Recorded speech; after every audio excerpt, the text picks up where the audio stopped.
জন্মের পরের থেকে আমার জন্য রিজার্ভ আছে যতটুকু, 50 বছর বাঁচবো, 60 বছর বাঁচবো, যতটুকু হায়াত আমার জন্য নির্ধারিত করা আছে, নির্ধারণ করা আছে, প্রতিদিন একদিন করে কমে যেতেছে।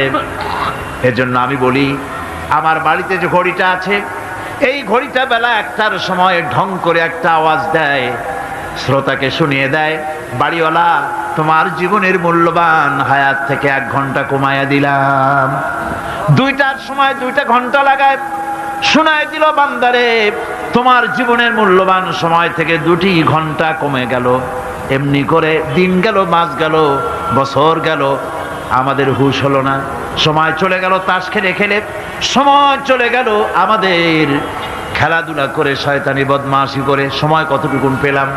কিয়ামতের দিন, বিচারের দিনটা যেটা হবে, আল্লাহ রাব্বুল আলামিন বলেন বিচারের দিনটাই লম্বা হবে 50 আলফা সানা মিম্মা তাউদ্দুন। বিচারের দিনটা লম্বা হবে কত বছর? 50,000 বছর। কত বছর? দুনিয়ায় যেভাবে তুমি হিসাব করো, দুনিয়ার গণনা অনুযায়ী হাসরের বিচারের দিনটা হবে 50,000 বছরের মতো লম্বা। এক কিতাবে দেখেছি, তিনি লিখেছেন হিসাব করে, কিয়ামতের ওই দিনটার হিসাবে 50,000 বছর একটা দিন লম্বা। ওই হিসাবে পৃথিবীতে যারা 60 বছর বাঁচলো, সে যেন আখেরাতে 2 মিনিট দুনিয়ায় বাঁচলো। চিন্তা করেছে? মাত্র 2 মিনিট। 60 বছর যারা হায়াত পেল, 2 মিনিট বাঁচলো। এই 2 মিনিটের জন্য কত হাঙ্গামা, কত মারধর, কত সন্ত্রাস, ক্ষমতার জন্য লড়াই, ধ্যান করেঙ্গে ত্যান করেঙ্গে, লাঠিকে আন্দার মুগুর ভরেঙ্গে, শক্তির ঠেলায় অস্থির। আমার বন্ধুগণ, সময় চলে যাচ্ছে স্রোতের মতো করে, কারো জন্য সময় অপেক্ষা করতেছে না। আমাদের মৃত্যু প্রতি মুহূর্তে কাছে চলে আসতেছে। এই জন্য শায়ের বলেছেন, আগাহ আপনি মৌত সে কোই বাশার নেহি, আগাহ আপনি মৌত সে कोई बशर नहीं, सामा सो बरस के हैं पल की खबर नहीं।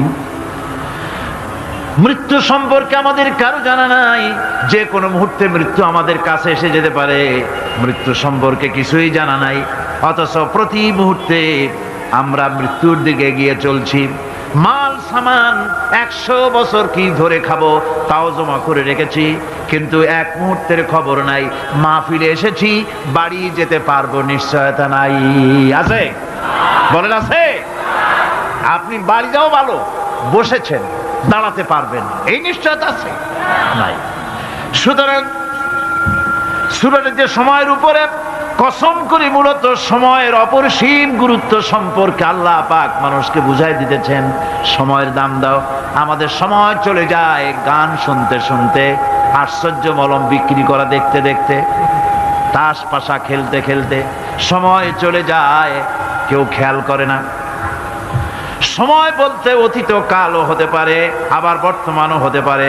আর বর্তমান কাল কোনো কালই না। বর্তমান কাল কোনো কাল নয়। প্রতি মুহূর্তে ভবিষ্যৎ এসে বর্তমান হয়, আর প্রতি মুহূর্তে বর্তমান কি হয়? অতীত হয়ে যায়। বর্তমান কাল বলে কোনো কাল নেই, প্রতি মুহূর্তে অতীত হয়ে যাচ্ছে। এই যে আমি মাহফিলে বসছিলাম প্রথম এসে, ওইটা কি এখনো বর্তমান আছে? এই যে বর্তমান কথা বলছি, এটাও অতীত হয়ে যাচ্ছে। সুতরাং বর্তমান কাল নাই। আল্লাহ পাক অল আসরের সময়ের কসম করে বলছেন। যদি আমরা চিন্তা ভাবনা করি তাহলে আমরা লক্ষ্য করব আমাদের আসল মূলধন সময়। আসল মূলধন কি? জীবনের আসল মূলধন কি? সময়। ইমাম রাজি রহমতুল্লাহ আলাইহি এই পর্যায়ে এক বুজুর্গের ব্যক্তির কথা তিনি আলোচনা করেছেন। তিনি বলেছেন যে একটা লোক, তিনি সূরা আল আসর এর ব্যাখ্যা তিনি বুঝতেছিলেন না। ব্যাখ্যাটা কি? এই মাথার মধ্যে ঘুরপাক খাচ্ছিল এর ব্যাখ্যা কি? একবার তিনি বাজারে ঢুকলেন, তারপরে তিনি শুনতে পেলেন বাজারের এক প্রান্ত থেকে একজন চিল্লায় বলতেছে, সেই ব্যক্তির উপরে রহম করো যার পুঁজি গলে যায়, সেই ব্যক্তির উপরে রহম করো যার পুঁজি গলে যায়। উনি চিন্তা করলেন পুঁজি এবার গলে কেমন? উনি দৌড়ে গেলেন, যায় দেখেন যে যে ব্যাটা চিল্লাচ্ছে সে হচ্ছে বরফ বিক্রেতা। কি বিক্রেতা? বরফ, বরফ, আইস। এখন এই বরফ বিক্রেতা সে চিল্লায় বলতেছে, সেই ব্যক্তির বড় রহম করো যার পুঁজি কি গলে যায়। সূর্যের তাপ বাড়তেছে আর বরফ গলে যাচ্ছে। সে বুঝাতে চাচ্ছে যে আমার এই বরফটা জমাট থাকা অবস্থায় তোমরা কেউ কেনো, যেহেতু আমার পুঁজি তো এর মধ্যে আমি ইনভেস্ট করেছি। এটা যদি পানি হয়ে যায় তো পানি তো কেউ কিনবে না, এটা তো যেখানে সেখানে পাওয়া যায়। বরফ পাওয়া যায় না বলি তো আমি বরফ কিনে আনছি। তোমরা আমার প্রতি দয়া করো, তাড়াতাড়ি করে বরফটা কিনে নিয়ে যাও। ইমাম রাজি রহমতুল্লাহ আলাইহি বলেন, বুজুর্গ ব্যক্তি চিৎকার মেরে বললেন, আল্লাহু আকবার, আমি কিন্তু এই বরফ বিক্রেতার ঘোষণার মধ্য দিয়ে সূরা ওয়াল আসরের তাফসীর আমি বুঝে ফেলেছি। তার মানে হলো, বরফ বিক্রেতা যেভাবে বলতেছে, সেই ব্যক্তির উপরে রহম করো যার পুঁজি গলে যায়। আমারও তো একটা পুঁজি আছে, ওই পুঁজির নাম হায়াত। প্রতি মুহূর্তে আমার পুঁজি তো গলে যেতেছে, আমার পুঁজি তো গলে যায়, প্রতি মুহূর্তে কমে যেতেছে। আহারে, এই পুঁজি যে গলে গেল ধরে রাখতে পারলাম না, এই জন্য কিছুই তো করতে পারি নাই। সূরা ওয়াল আসরের ভিতরে মানুষের আয়ুষ্কাল দেওয়া হয়েছে, বরফ গলে যাওয়ার মতো দ্রুত সে আয়ু কমে যাচ্ছে। একে যদি নষ্ট করে ফেলা হয়, ভুল কাজে ব্যয় করা হয়, সেটাই হচ্ছে মানুষের মূল ক্ষতি। মানুষের মূল ক্ষতি। ব্যবসায় ক্ষতিগ্রস্ত হয়েছে, এটা মূল ক্ষতি নয়। স্বাস্থ্য হারাইছে, মূল ক্ষতি নয়। রাজনীতিতে ব্যর্থ হয়েছে, মূল ক্ষতি নয়। জীবনে মন্ত্রিত্ব হারাইছে, মূল ক্ষতি নয়। মূল ক্ষতি প্রতি মুহূর্তে সময় নষ্ট হচ্ছে, এটাই মূল ক্ষতি। ভাইরা, কিয়ামতের দিন জান্নাতীদের কোনো দুঃখ থাকবে না, সকলের দুঃখ থাকবে। জান্নাতীদের কোনো দুঃখ থাকবে নাকি? থাকবে, থাকবে। জান্নাতীদের মনের মধ্যে একটা দুঃখই থাকবে। ভালো করে শুনুন, জান্নাতীদের মনের মধ্যে একটা দুঃখই হবে। তারা মনে মনে চিন্তা করবেন, আফসোস করবেন, আহারে যদি দুনিয়ায় বসে অমুক সময় বাসে বসেছিলাম, আজে বাজে চিন্তা করেছি, বাড়ির ড্রয়িং রুমে একা একা বসে বসে আজে বাজে চিন্তা করেছি, অমুক অমুক সময় খেলাধুলায় কাটাইছি। এই সময়গুলিতে যদি সুবহানাল্লাহ, আলহামদুলিল্লাহ, লা ইলাহা ইল্লাল্লাহ, আল্লাহু আকবার, এই তাসবিহ যদি পড়তাম, জিকির আজগার করতাম, জান্নাতের ভিতরে আরো নিয়ামত লাভ করতে পারতাম। সময়টা তো কাজে লাগাইলাম না। মানুষের শর্ত, মুমিনের সব কাজে সওয়াব। ওয়াকুলু লিন্নাসি হুসনা, মানুষের সঙ্গে ভালো ভালো কথা কও, মানুষের সঙ্গে হাসি মুখে কথা কও। একজনের সাথে হাসি মুখে কথা বললেন, আপনার একটা সদকা দেওয়ার মতো সমান সব আমলনামায় লেখা হয়ে গেল। ভালো ভালো কাম করো। বন্ধুগণ, সময় দ্রুত গতিতে চলে যাচ্ছে, মানুষের জীবন ক্ষতিগ্রস্ত হচ্ছে। ক্ষতি থেকে বাঁচতে পারবে চারটা গুণ যার মধ্যে আছে, বাকি সব ক্ষতিগ্রস্ত হয়ে যাবে। আমার ভাইয়েরা, এই কথাগুলি বলে আল্লাহ পাক যেন এরকম একটা দৃষ্টান্ত দিলেন। আপনি যদি পরীক্ষার হলে গিয়া দেখেন, ছাত্ররা পরীক্ষা দিতেছে, পরীক্ষার জন্য নির্ধারিত সময় কতটুকুন? 3 ঘন্টা। 3 ঘন্টা। 3 ঘন্টা। আপনি গিয়ে দেখলেন কোন একজন পরীক্ষার্থী পরীক্ষা দিতে গিয়ে আর একদিকে তাকায় আছে, আকাশের তারা গুনতেছে, অথবা সে গল্প করতেছে, অথবা পরীক্ষা বাদ দিয়ে আজে বাজে কিছু লিখতেছে।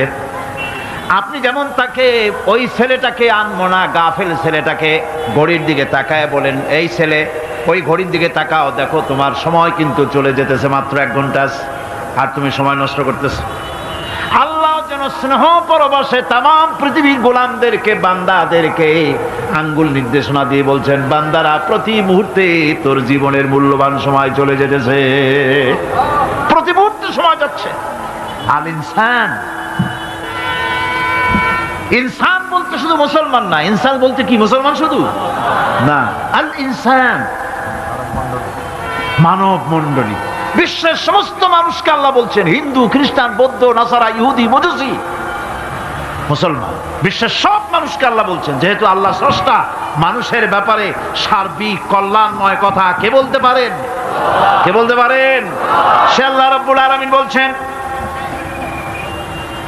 সময় চলে যাচ্ছে, ও পৃথিবীর মানুষেরা এই মানুষ বলতে আল্লাহ রাব্বুল আলামিন কোন ব্যক্তি, কোন গোষ্ঠী, কোন জাতিকে বলেন নাই, বলেছেন সমগ্র মানবতাকে। এর অর্থ হচ্ছে সূরাটিতে উল্লেখ্য 4টি গুণ যদি আমল করতে পারে লোকেরা, যেই ব্যক্তি করবে, যেই সমাজ করবে, যেই রাষ্ট্র করবে, যেই গোষ্ঠী করবে, যেই জাতি করবে, তারাই ক্ষতি থেকে বেঁচে যাবে। আর যারা করবে না তারা ক্ষতিগ্রস্ত হবে। কি হবে বলুন?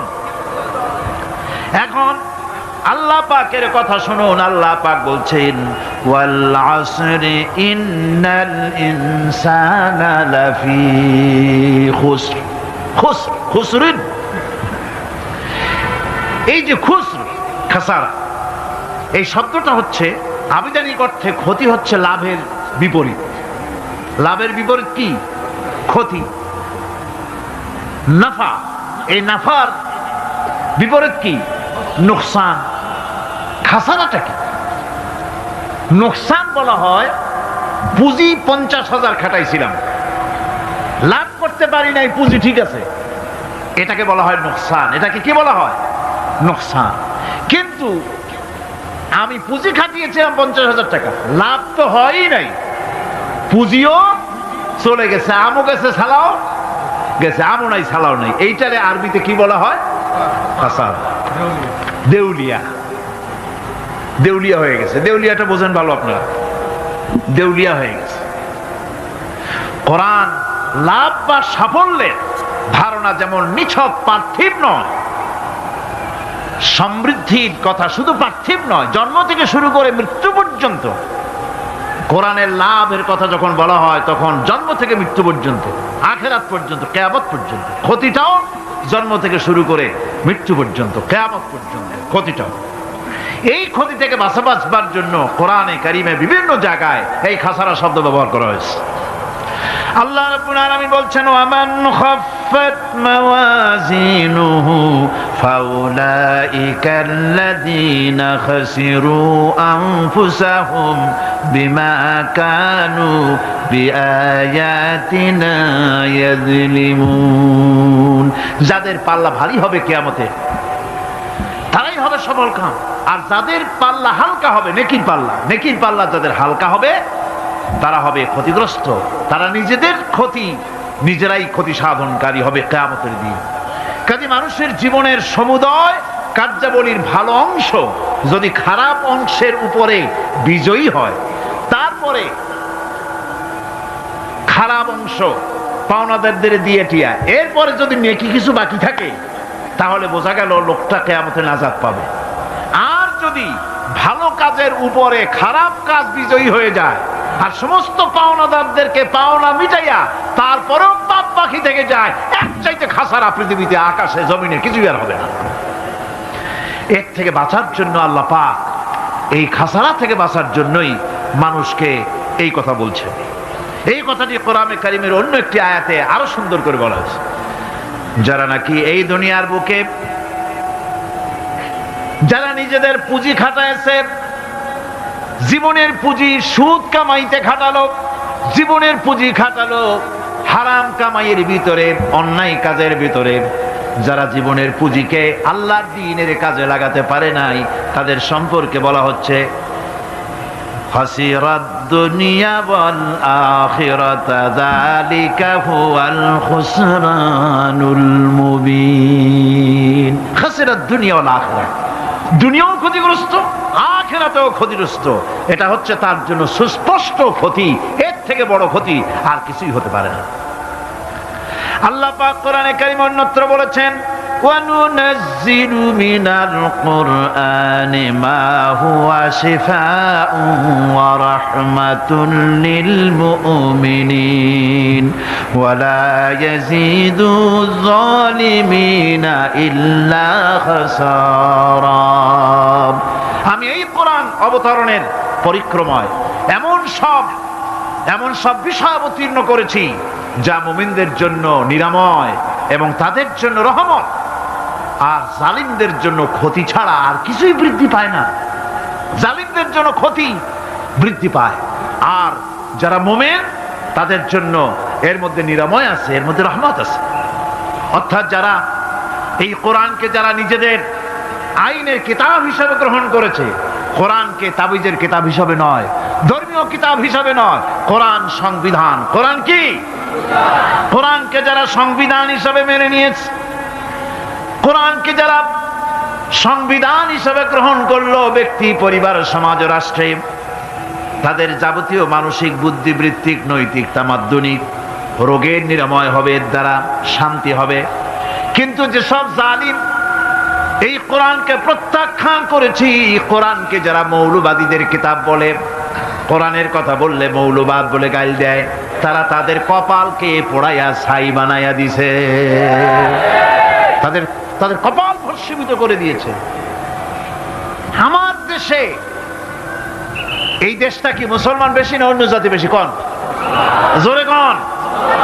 মুসলমান সবচেয়ে। খুব লক্ষ্য করে শোনেন, এই দেশে সবচেয়ে মুসলমান বেশি, ইন্দোনেশিয়ার পরই। পৃথিবীর দ্বিতীয় বৃহত্তম মুসলিম দেশ হলো কোনটা? বাংলাদেশ।